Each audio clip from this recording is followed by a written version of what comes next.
প্ৰাসংগিক।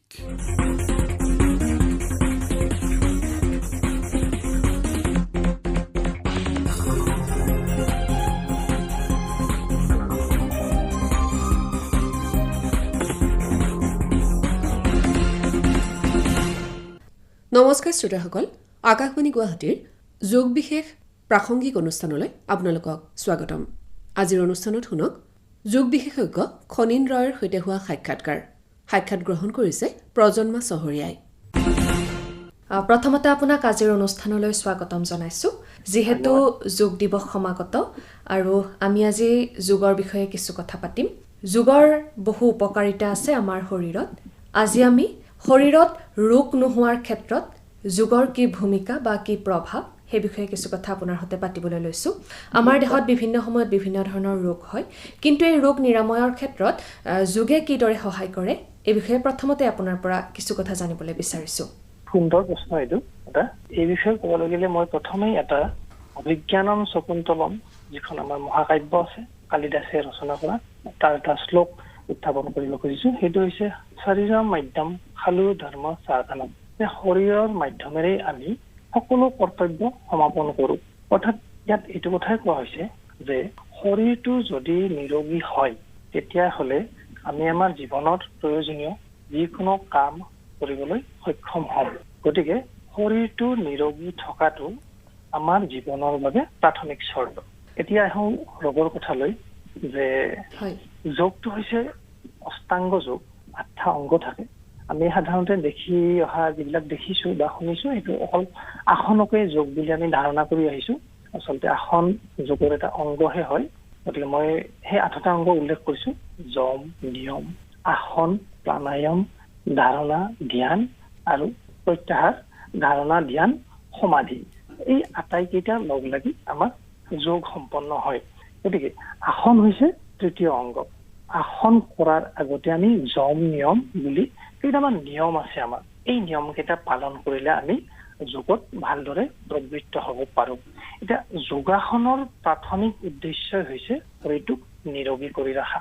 কাৰণ কিয়, আসনবিলাক এনেকে প্ৰস্তুত কৰা হৈছে, আজিৰ পৰা হাজাৰ হাজাৰ বছৰ আগতে মহামুনি পতঞ্জলীয়ে তেওঁৰ যোগশাস্ত্ৰ যোগসূত্ৰত উল্লেখ কৰি থৈ গৈছে যে এই যোগৰ জৰিয়তে আমি শৰীৰৰ যিটো আমাৰ পঞ্চকোষৰ ধাৰণা আছে, যে পঞ্চকোষৰ জৰিয়তে আমি শৰীৰৰ বাহিৰৰ পৰা ভিতৰলৈ লাহে লাহে গমন কৰোঁ। মানে কি, তাত কি আছে? অন্নময় কোষ, প্ৰাণময় কোষ, মনোময় কোষ, বিজ্ঞানময় কোষ আৰু আনন্দময় কোষ। আচলতে আমাৰ যিটো আত্মিক ধাৰণা, আমি সুস্থ সবল হৈ সদা আনন্দত জীৱন কটাম, এই অন্নময় কোষৰ পৰা তৰপৰ পৰা আৰম্ভ কৰি আনন্দময় কোষলৈ গতি কৰে। তাৰমানে কি, কথাটো হৈছে যে আল্টিমেটলি প্ৰথমতে আমি শৰীৰৰ পৰা ৰোগ নিৰাময় কৰিব লাগিব। আৰু এই ৰোগ নিৰাময়ত আসনবিলাকৰ বিভিন্ন ভূমিকা আছে। আৰু এটা কথা প্ৰচলিত যে আমাৰ শৰীৰত বেছিখিনি ৰোগে উদ্ভৱ হয় পেটৰ পৰা। যদি আমাৰ পেটৰ অৰ্থাৎ মানে কি পাকস্থলীৰ যিটো আমাৰ পাচন তন্ত্ৰ, এইটো যদি ঠিক নাথাকে লাহে লাহে লাহে লাহে আমাৰ শৰীৰৰ বিভিন্ন অংগ প্ৰত্যংগত অসুবিধা দেখা দিয়ে, আৰু সেইবিলাককে আমি ৰোগ বুলি কওঁ। আৰু ইয়াত দুই ধৰণৰ কথা থাকে, এটা ফিজিকেল ডিছঅৰ্ডাৰ আৰু এটা ডিজিজ। মানে যিবিলাক বীজাণুৰ পৰা হয় এইবিলাক হৈছে ৰোগ, আৰু যিবিলাক আমাৰ গ্ৰন্থি বা অংগতন্ত্ৰবিলাকে কাম নকৰা হয় মানে বিসংগতি।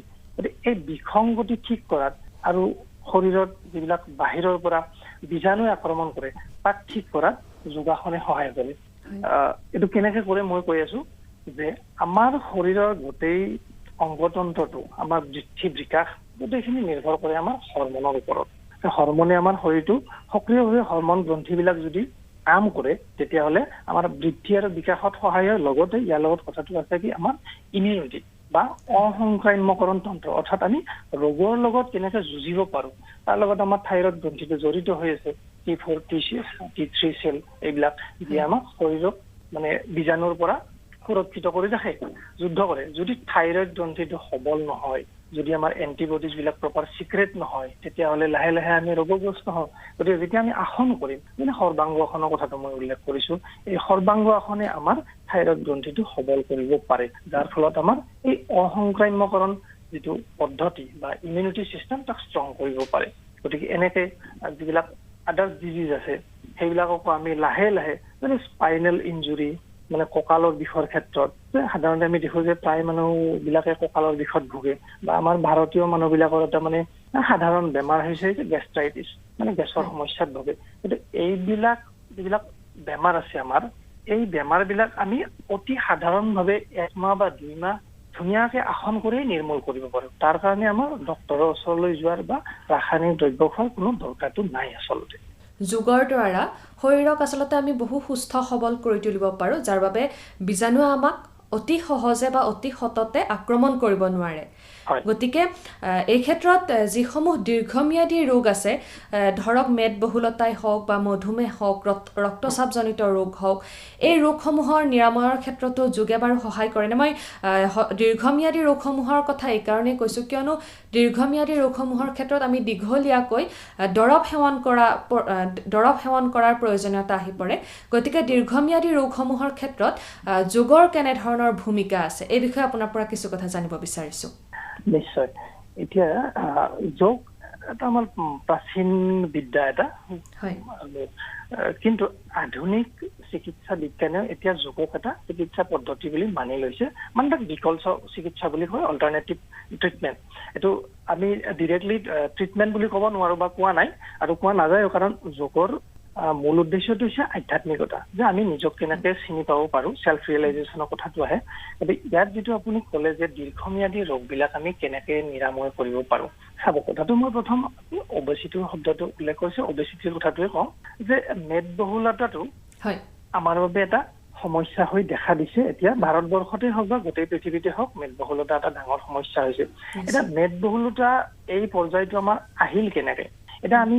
দেখিছোঁ যে কিছুমান খাব নলগীয়া খাদ্য বজাৰত ওলাইছে আমি খাওঁ এনেকে মেদবহুল হৈ গৈছে গতিকে খাদ্যৰ কথাটো আহি পৰে কিন্তু যেতিয়া মানুহ এজন মেদবহুল হ'ব তেতিয়া আমি বিভিন্ন ধৰণৰ ব্যায়ামেই হওক বা আন কিবা উপায় হওক আমি অৱলম্বন কৰোঁ যদিও কথাটো কিন্তু ইয়াতো গ্ৰন্থিৰ লগতেই জড়িত হৈ আছে যদি আপোনাৰ হৰমন গ্ৰন্থিবিলাক ঠিক নহয় তেতিয়াহ'লে আপুনি যদি খোৱাটো এৰি দিয়ে তেতিয়াহ'লে কিন্তু মেদবহুলতাৰ পৰা ৰক্ষা কৰিব নোৱাৰিব সেইটো এটা কথা ঠিক 100% ঠিক গতিকে আমাৰ যোগৰ জৰিয়তে মূল কামটো কৰা হয় কি যে এই যিটো হৰমন গ্ৰন্থি ইয়াৰ বাবে দায়ী হয় যে ফেট ডিষ্ট্ৰিবিউশ্যন বা ফেট ডিপজিশ্যন এই কামটো আমাৰ যিটো হৰমন গ্লেণ্ডে কৰে তাক মানে সক্ষম আৰু সক্ৰিয় কৰি লোৱা আৰু তাৰ বাবে আমাৰ আসন আছে কিন্তু কোনো মানে আন ব্যায়ামে সেই গ্ৰন্থিৰ ওপৰত কাম কৰিব নোৱাৰে এক্সটাৰ্নেল হয় যিবিলাক আদাৰ এক্সাৰচাইজ আছে আপোনাৰ মাস্কুলাৰ হ'ব কামবিলাক বা এৰবিক কিছুমান আছে হাৰ্ট লাঙৰ কাৰণে কাম কৰিব কলেষ্টৰেল কিছুমান আপোনাৰ মানে বাৰ্ণ কৰিব এইটো হয় কিন্তু গ্ৰন্থিটোৰ ওপৰত একজেক্টলি কাম কৰিব পৰা কোনো পদ্ধতিয়েই নাই আৰু সেইটো যোগাসনেৰেহে সম্ভৱ হ'ব পাৰে আৰু এতিয়া মানুহে মেডিচিন ল'ব পাৰে কিন্তু মেডিচিনৰ সদায় চাব এটা বস্তু যে এটা মেডিচিন ল'লে এটা ৰোগ ভাল হ'ব কিন্তু লগতে আৰু 10টা আপোনাৰ মানে আহিব পাৰে বুলি কৈছোঁ কেতিয়াবা এতিয়া উপায়হীন অৱস্থাটো মানে মেডিচিন ল'বই লাগিব সেইটো আমি হাত সাৰিব নোৱাৰোঁ কাৰণ এইটো দৰকাৰী বস্তু আমি চায়েন্সটোৰ যিটো ডেভেলপমেণ্ট হৈছে আমাক কেতিয়াবা দ্ৰুতভাৱে আৰোগ্য কৰিব লগা হয় প্ৰাথমিক অৱস্থাত শৰীৰটো অলপ ঠিক কৰি ল'ব লগা হয় তেতিয়া মেডিচিন লোৱাটো বেলেগ কথা কিন্তু অবেচিটিৰ ক্ষেত্ৰত আমি যোগক মানে অৱলম্বন হিচাপে ল'ব পাৰোঁ 2 নম্বৰতে থাইৰয়ডৰ কথাটো থাইৰয়ড এটা মানে আজিকালি মানে সহজে হোৱা বেমাৰ যে হাইপোথাইৰয়ডিজম বা হাইপাৰথাইৰয়ডিজম যিটোৰ ফলত কিছুমানৰ যেতিয়া হাইপোথাইৰয়ডিজম হয় এইটোতো মেদবহুলতা পাই যায় মানুহজন মানে শ্ল' হৈ যায় কাম কাজ ঠিকমতে কৰিব নোৱাৰে ভাগৰ লাগে সততে এই ধৰণৰ কিছুমান বিসংগতিও দেখা দিয়ে গতিকে থাইৰয়ড গ্লেণ্ডটোৱে যদি সক্ৰিয় হ'ব লাগে মই অলপ আগতে উল্লেখ কৰিছিলোঁ কথাটো যে সৰ্বাংগাসন বা উষ্ট্ৰাসন এই ধৰণৰ আমাৰ কিছুমান আসন আছে য'ত ডিৰেক্টলি থাইৰয়ড গ্লেণ্ডটো এক্টিভ কৰিব পাৰে বা সক্ষম কৰি ৰাখে যদি আমি সদায় প্ৰতিনিয়ত এই আসনকেইটা প্ৰেক্টিচ কৰিব পাৰোঁ গতিকে তাতো সেই গ্লেণ্ডৰ কথাটো আহিছে একজেক্টলি আৰু এই ক্ষেত্ৰত আকৌ সেই ডায়েবেটিছৰ কথাটো আহিল যে ডায়েবেটিছ মধুমেহ ৰোগটো কি যেতিয়া আমাৰ পেংক্ৰিয়াছ বা অগ্ন্যাশয়ে বিটা চেলৰ জৰিয়তে আমাৰ যিটো ইনচুলিন সিক্ৰেট কৰে হৰমন হয় কিন্তু সেইটো কৰিব নোৱাৰা হয় তেতিয়া আমি শৰীৰত শৰ্কৰা জমা হ'লে সেইবিলাক মানে তেজলৈ আহি যায় আৰু সেইটো আমি তেজত যেতিয়া আমি পৰীক্ষা কৰো তেজত শৰ্কৰা পৰিমাণ বাঢ়ি গৈছে মানে মানুহজন লাহে লাহে ডায়েবেটিছৰ ফালে আগবাঢ়িছে। গতিকে ইয়াতো সেই একেই কথা যে পেংক্ৰিয়াছ গ্লেণ্ডটো যদি আমি আগৰ দৰে সক্ষম কৰি ল'ব পাৰো তেতিয়াহ'লে ইনচুলিন নিজে নিজেই ক্ষৰণ হ'ব আৰু ক্ষৰণ হ'লে এই ডায়েবেটিছ যিটো ৰোগ এইটো যদিও মক্ষিমো নহয় কিন্তু সি নিয়ন্ত্ৰণত থাকিব, কাৰণ যিহেতু এইবিলাক জেনেটিক ডিজিজ বিলাক শেষ কৰাটো সম্ভৱ নহয় কিন্তু কণ্ট্ৰলত আনিব পাৰি। গতিকে তাৰ কাৰণে আসন আছে, অৰ্ধমধ্যাহ্নাসন এটা আসন, মই চিম্পলি নামটো উল্লেখ কৰিছো। গতিকে এনেকুৱা বহুকেইটা আসন আছে যিয়ে সেই পেংক্ৰিয়াছ গ্ৰন্থিক সক্ৰিয় কৰি আমাৰ ইনচুলিন ক্ষৰণ কৰিব পৰা ক্ষমতাটো বৃদ্ধি কৰে। 2 নম্বৰতে এটা কথা হ'ল যে আমাৰ চেলৰ কথাটো আহিব। ইয়াত যদি ডিপলি ক'বলৈ যাওঁ যে চুগাৰটো যেতিয়া শৰীৰত আহিব প্ৰডিউচ হ'ব, চুগাৰটো সেই চেলে একচেপ্ট কৰিব পাৰিব লাগিব আৰু চেলৰ মেম্ব্ৰেনখন মানে যিটো মানে কোষাবৰণ আছে এনেকে ডিজাইন কৰা আছে যে সি কিছুমান বস্তু তাক ভিতৰত সোমাব দিব, কিছুমান বস্তু নিদিয়ে, চেমি পাৰ্মিয়েবল। গতিকে এই ক্ষেত্ৰত যেতিয়া যিটো শৰ্কৰা সৃষ্টি হয় শৰীৰত, চেলটোৱে যদি ল'ব নোৱাৰে তেতিয়া আমি সেই একেই কথাটো হয় যে তেজত শৰ্কৰা পৰিমাণ বৃদ্ধি হ'লে ডায়েবেটিছ বুলি কওঁ। গতিকে চেলটো যদি একজেক্টলি যেতিয়া আমি আসনবিলাক কৰোঁ, যিকোনো আসন, অকল অৰ্ধমধ্যাহ্নাসন বুলিয়েই নহয়, যিকোনো আসন কৰোঁতে চেলুলাৰ লেভেললৈ কাম কৰে আৰু সেই চেলটো যেতিয়া সক্ৰিয় হয় আৰু পূৰ্বতকৈ সক্ষম হৈ উঠে তেতিয়া সেই চেল মেম্ব্ৰেনখনৰ কামটো মানে ডিষ্টিং হৈ যায় যে সি চুগাৰৰ যিটো শৰ্কৰাৰ যিটো অণু তাক সোমাব দিব পাৰিব নোৱাৰে, এইবিলাক কথা মাইনুটলি মানে কাম কৰিব পৰা ধৰণৰ হয়। গতিকে আমি নদি ক'ব পাৰো যে ডায়েবেটিছ হওক, PCOD হওক, অবেচিটি হওক, থাইৰইড হওক, এই ধৰণৰ দীৰ্ঘম্যাদী বা শৰীৰত দেখা দিয়া মানে শাৰীৰিক বিসংগতিৰ বেমাৰবিলাক আমি যোগৰ জৰিয়তে লাহে লাহে সুস্থ কৰি তুলিব পাৰো। সময় লাগিব, কাৰণ কিয় যোগৰ জৰিয়তে কিন্তু এইটো নহয় যে আপুনি এদিন বা দুদিনতে বা এমাহ দুমাহতে সকাহ পাব, এনেকুৱা কথা নহয়। অলপ সময় লাগিব, ধৈৰ্য সহকাৰে কৰিব লাগিব, কিন্তু মই ভালদৰে ক'ব পাৰো যে ইয়াৰ পৰা আমি পৰিত্ৰাণ পাব পাৰো। নিশ্চয়। এইখিনিতে এটা কথা জানিবলৈ বিচাৰিছোঁ, যিহেতু যিখিনি সময়ত এই ৰোগবিধ নিৰাময়ৰ বাবে যোগাসন কৰি থকা হয় বা যোগাভ্যাস কৰি থকা হয়, সেই সময়খিনিত সম্পূৰ্ণ সুস্থ হোৱাৰ ঠিক আগমুহূৰ্তৰ যিখিনি সময়, সেই সময়খিনিত দৰৱ সেৱন কৰি থাকিব লাগে নে নালাগে? এতিয়া মানুহজনে যদি চিকিৎসাধীন হৈ আছে, হয়, কিবা মেডিচিন লৈ আছে, প্ৰাথমিক অৱস্থাত সেই ঔষধটো লোৱাৰ পৰা বাৰণ নকৰোঁ, কাৰণ তেওঁক এটা কোৰ্চ দিয়া হৈছে আৰু সেই কোৰ্চ মৰ্মে তেওঁ আগবাঢ়ি আছে। গতিকে সেইটো তেওঁ কণ্টিনিউ কৰিব পাৰে। কিন্তু আমাৰ যেতিয়া যোগ সাধনাটো আৰম্ভ কৰিব, আমি লাহে লাহে লাহে গম পাওঁ, এমাহ দুমাহ তিনিমাহ এনেকুৱা আমাৰ মানে যিটো যোগ কেন্দ্ৰ আছে তাতেই আমি নিজে পেচেণ্ট পাইছোঁ, মোৰ পেচেণ্টেই আছে যে কিছুমানে 2 মাহ 3 মাহতে থাইৰয়ডৰ ঔষধটো নোখোৱাকৈ সুন্দৰভাৱে চলি আছে বা বেছিখিনি কিছুমান পেচেণ্টে আজিকালি য়ং জেনেৰেশ্যন হয়, ডিপ্ৰেশ্যন হয় বা মানে শ্লিপলেছনেছ, নিদ্ৰাহীনতাত ভোগে। গতিকে এমাহ দুমাহ কৰোঁতে লাহে লাহে সুফল পাইছে, তেওঁলোকে ঔষধটো এৰিব পৰা হৈছে। বা মই কেতিয়াবা নিজে কওঁ যে আপুনি এতিয়া ঔষধটো এৰি চাব পাৰে বা এভৰি অল্টাৰনেট ডে কৰক, লাহে লাহে আমি কমাই আনো, একেবাৰে কমাই নিদিওঁ। কাৰণ পেচেণ্টটো প্ৰথমতে আহোঁতে আমি গোটেই পেচেণ্টৰ হিষ্ট্ৰীটো পটককৈ জনা নাযায় বা তেওঁলোকে খুলিও নকয় কথাবিলাক, যে কিছুমান কথা থাকে আৰু যিহেতু এইবিলাক মনোৰোগৰ ক্ষেত্ৰত। গতিকে লাহে লাহে যেতিয়া তেওঁ মানে বিশ্বাস কৰিবলৈ আৰম্ভ কৰে যে বস্তুটোৱে যোগে কাম কৰিবলৈ আৰম্ভ কৰিছে, তেতিয়া তেওঁ কথাবিলাক খুলি কয় আৰু তেতিয়া আমি লাহে লাহে মানে তেওঁক এনেধৰণৰ মানে দিহাবিলাক দিবলৈ আমিও কনফিডেণ্ট হৈ যাওঁ যে ঠিক আছে, মানুহজনে এই ক্ষেত্ৰত সুফল পাইছে। গতিকে তেনেধৰণে বস্তুটো চলি থাকে, ঔষধটো লৈ থাকক, কোনো অসুবিধা নাই, কিন্তু যিমান পাৰি সোনকালে ঔষধটো এৰিব পাৰিলে ভাল। নিশ্চয়। আৰু এইখিনিতে খুব চমুকৈ আপোনাৰ পৰা জানিবলৈ বিচাৰিছোঁ, ৰোগবিহীন জীৱন যাপনৰ বাবে আমি দৈনিক কিমান সময় যোগৰ অভ্যাস কৰা প্ৰয়োজনীয়?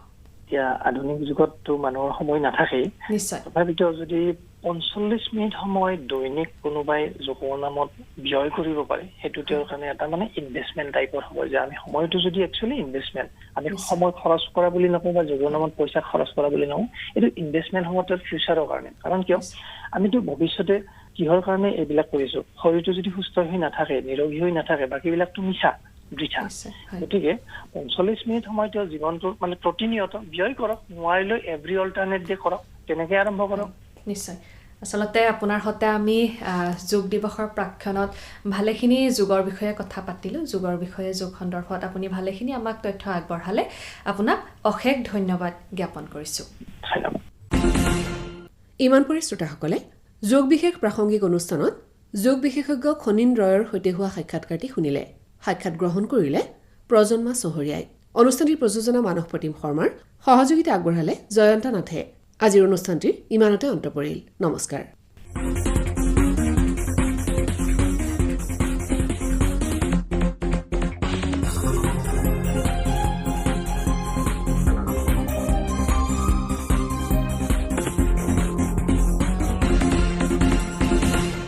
তেওঁলোক মানসিকভাৱে স্থিৰ হৈছে তেওঁলোকে শাৰীৰিকভাৱে সবল হৈছে এনাৰ্জি ষ্ট'ৰ কৰিব পাৰিছে যেনেকৈ ধৰক আপুনি এতিয়া কৰবালৈ ওলাই যোৱাৰ লগে লগে আপুনি প্ৰথম কামটো কি হয় আজিকালি দিনত মোবাইলটো চাৰ্জ আছে নাই চাই মোবাইলটো দিনটোলৈ যাব লাগিব সেইকাৰণে আপুনি মোবাইলটো চাৰ্জ কৰাৰ কথা চাই আমাৰ শৰীৰটো ঠিক তেনেকুৱা আমাৰ শৰীৰটোক এনাৰ্জি লাগিব আমাৰ শৰীৰটো এক্টিভ হ'ব লাগিব গতিকে সেই এনাৰ্জি সেই কাম কৰা যিখিনি শক্তি সেইখিনি ক'ত পাম এই 1 ঘণ্টা ৰাতিপুৱা আপুনি 1 ঘণ্টা সময় দিয়ক এই 1 ঘণ্টা আপুনি আসন প্ৰাণায়াম ধ্যান কৰক এইখিনিয়ে হৈছে আপোনাৰ চাৰ্জ বুলি কওক শৰীৰটোক চাৰ্জ দিয়া হয় এনাৰ্জি ষ্ট'ৰ কৰা হয় গতিকে ডেইলি আপুনি যোগা অভ্যাস কৰক আৰু আপোনাৰ নিজে গম পাব যে আপুনি শক্তি কিছুমান ষ্ট'ৰ কৰি আছে এনাৰ্জি ষ্ট'ৰ কৰি আছে মই যুৱ প্ৰজন্মক এইটোৱে ক'ম যে আজিকালি দিনত কম্পিটিশ্যন হৈছে যেতিয়া আগুৱাই যাব লাগিব কষ্ট কৰিবই লাগিব তাৰ লগত শৰীৰটোক আমি যোগা প্ৰাণায়াম ধ্যানৰ যোগেদি শৰীৰ আৰু মাইণ্ডটোক